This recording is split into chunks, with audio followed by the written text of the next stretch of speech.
ভয়ানক কিছু একটা ঘটতে যাচ্ছে আজ।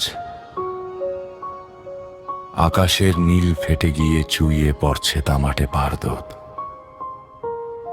দিগন্তের ওপারে সূর্যটা যেন এক কাটা জীব, রক্তাক্ত, কথা বলতে না পেরে ছটফট করছে। বাতাস আজ বাতাসের মতো নয়, যেন 1000 মৃত প্রজাপতির ডানার ঝটপটানি।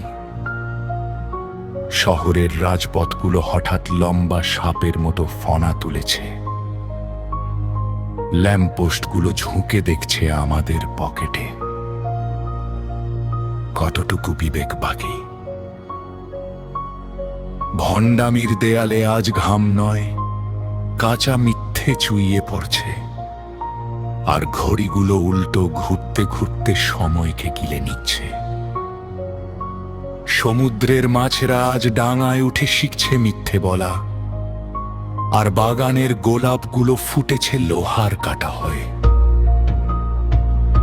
বিবেকের আয়নায় তাকালে নিজের মুখ দেখা যায় না, সেখানে শুধু এক জোড়া হাত যারা নিজের গলা নিজেই টিপে ধরছে। অন্ধকার লড়াইটার ভেতরে নেই, সেটা এখন ছায়া হয়ে জানালার গ্রাস কামড়ে ধরেছে।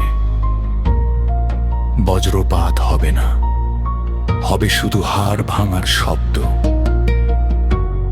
ভয়ানক কিছু একটা আসছে, যার পায়ে জুতো নেই, কিন্তু শব্দটা পাহাড় ধসের মতো।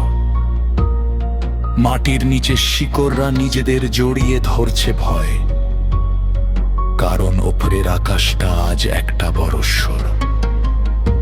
কফিনের ডালা, কিছু একটা ঘটবে। হয়তো সব শব্দ পাথর হয়ে যাবে, নয়তো সব পাথর হঠাৎ করে চিৎকার করে উঠবে।